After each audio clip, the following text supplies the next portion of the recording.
and friends of aviation who are witnessing this motion picture. Travel by train and airplane from California to the east, or from the east to California, is the modern achievement in transportation. To save time, to see America first, and to enjoy the real fun of flying, I recommend it to you. And I am sure Colonel Lindbergh, who is chairman of our technical committee, and Mr. C.M. Keyes, one of America's pioneers in airplane transportation, who are sitting here with me, also recommend it to you. Incidentally, you'll see Colonel Lindbergh in this picture making one of his regular inspection trips over the route which he helped to select for this great rail airline. And now, just picture yourself taking this rail and air of us for only a moment or two.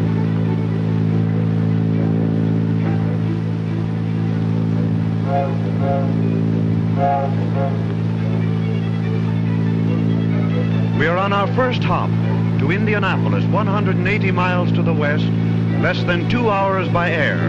The courier is looking after our comfort. Souvenir maps are spread before you. You begin to look for familiar landmarks.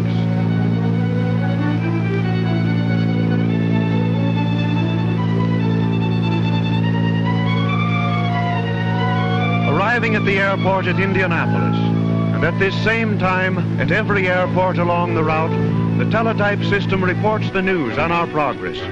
Here at the general office, they read the flash of our arrival. And so through the day, mile after mile, our plane is watched, reported on, prepared for at our next stop, which now will be St. Louis, 232 miles away.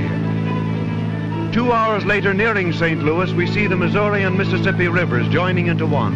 Then a long, smooth glide to a landing, to another 15-minute pause in our journey westward. We are taking this trip in the wintertime. As a matter of fact, it is 8 below zero as most of these scenes are made. But modern air travel is a year-round accomplished fact, and airliners nowadays are as snug and comfortable as your own private yacht. Here at St. Louis, you step out again for a stroll around, while the motors are being inspected and additional fuel is put aboard. These motors, incidentally, are looked after as carefully as a fine watch, and after being in use for a specified number of hours, each motor is completely overhauled by a corps of experts working under the supervision of Colonel Lindbergh. As technical advisor to the airline, Colonel Lindbergh has instilled his own insistence upon perfect motor performance, overhauling and frequent replacements, which from his experience is the way to safety in flying.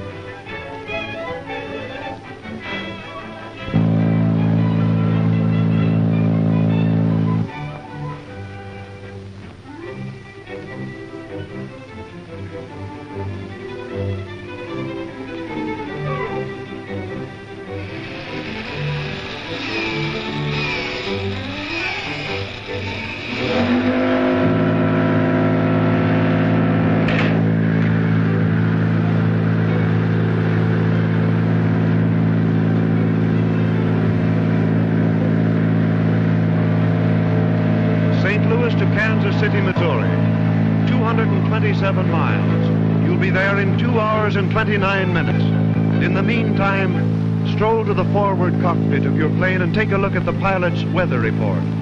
An army of trained observers compile these records, making observations daily and hourly over the entire line. Here, an observer is following the course of a gas-filled balloon to determine wind direction and velocity at varying altitude.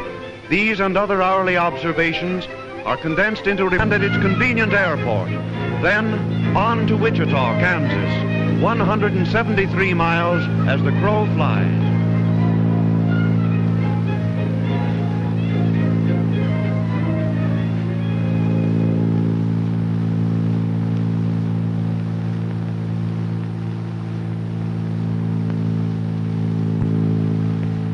We are flying exactly on schedule. We'll arrive Wichita on time.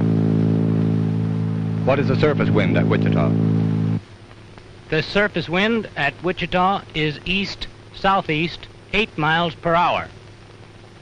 Oh, say, Bill, Lindbergh's on the line. He ought to be passing your ship about now.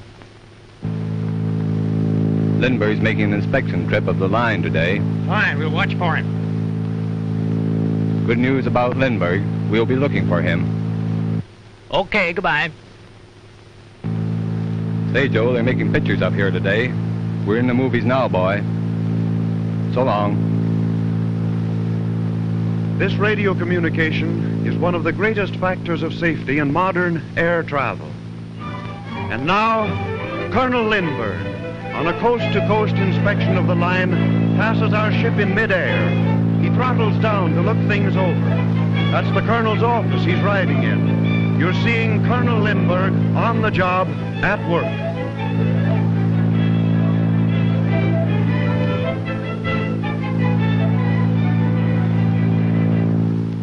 And now we are coming to Wichita, where there are so many airplane factories. The words "Fly Away Wichita" will soon be almost as well known as FOB Detroit. And then on the last lap of our first day's flying, we see what smart western farmers plant for farm relief.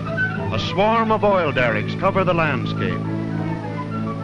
We are in Oklahoma now. We have traveled almost 1,000 miles by air. And as the sun sinks down into the west, an aero car whisks us to town where an appetizing dinner awaits.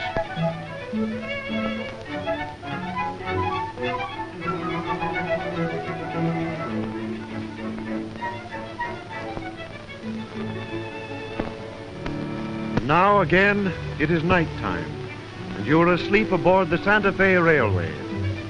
Morning finds us in Clovis, New Mexico, where another plane with new pilots and a new kind of country.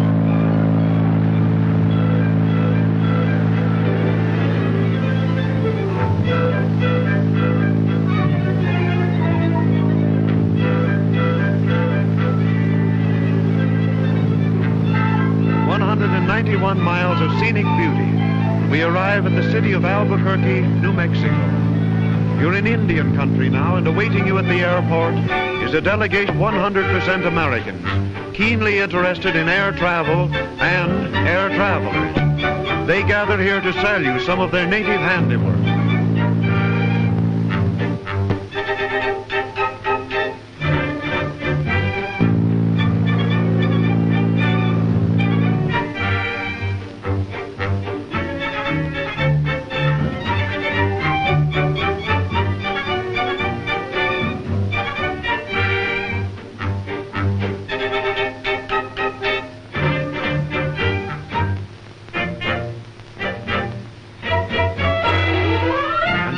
Attended to your shopping, and while the ship is being refueled and inspected, Chief Tippecanoe of the local tribe brings a future young brave for a look at white man's latest supplies. Squaw and Papoose, too, are included in this personally conducted tour. And if you should ask the chief what the Indian name for airplane is, he will tell you Oche Gulpiwao, which means wagon like a bird.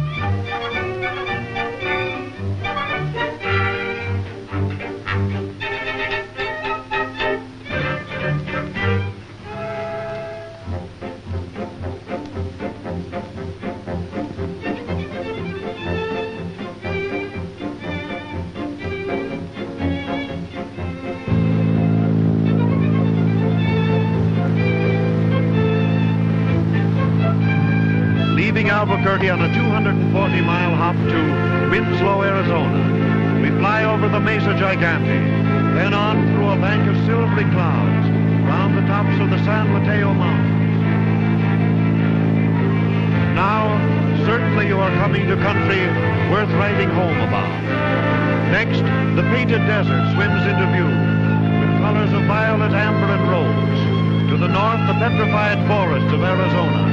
To the south, the Apache Indians' favorite hunting grounds. Here also was the hunting ground of Billy the Kid, that famous bandit of the wild and woolly West.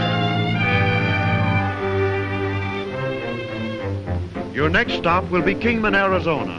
186 miles on the map, just an hour and a half to you. On one of the many souvenir postcards of your trip is a picture of the famous meteor crater. We are coming to it now, a mighty hole 3 miles in circumference, which scientists tell us was made by a falling star. At the bottom we can see the huts of the geologists who are digging down to the treasures which, they say, this meteor contains. Then with a suddenness that thrills, great chasms and canyons flash into view, a ruggedness and a beauty which only air travelers are privileged to see. This is the famous Lee's Canyon you've heard about. A pair of binoculars brings into view its giant fingers of varicolored stone, like a mighty pipe organ in a cathedral of the gods.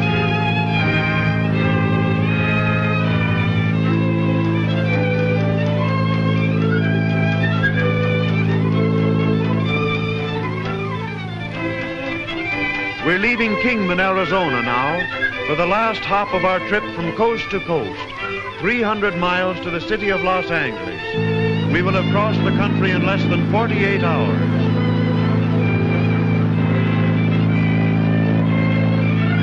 Passing over the Colorado River, which forms the dividing line of 3 states. In the bend of this river, we can see a part of Arizona, Nevada, and California. Then a vast stretch of desert lies before us.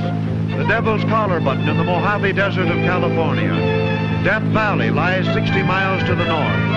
These are the lands over which the pioneers struggled in their covered wagons. Where once it took weeks and months to cross this vast expanse, we are now winging our way across in little more than an hour's comfortable flight.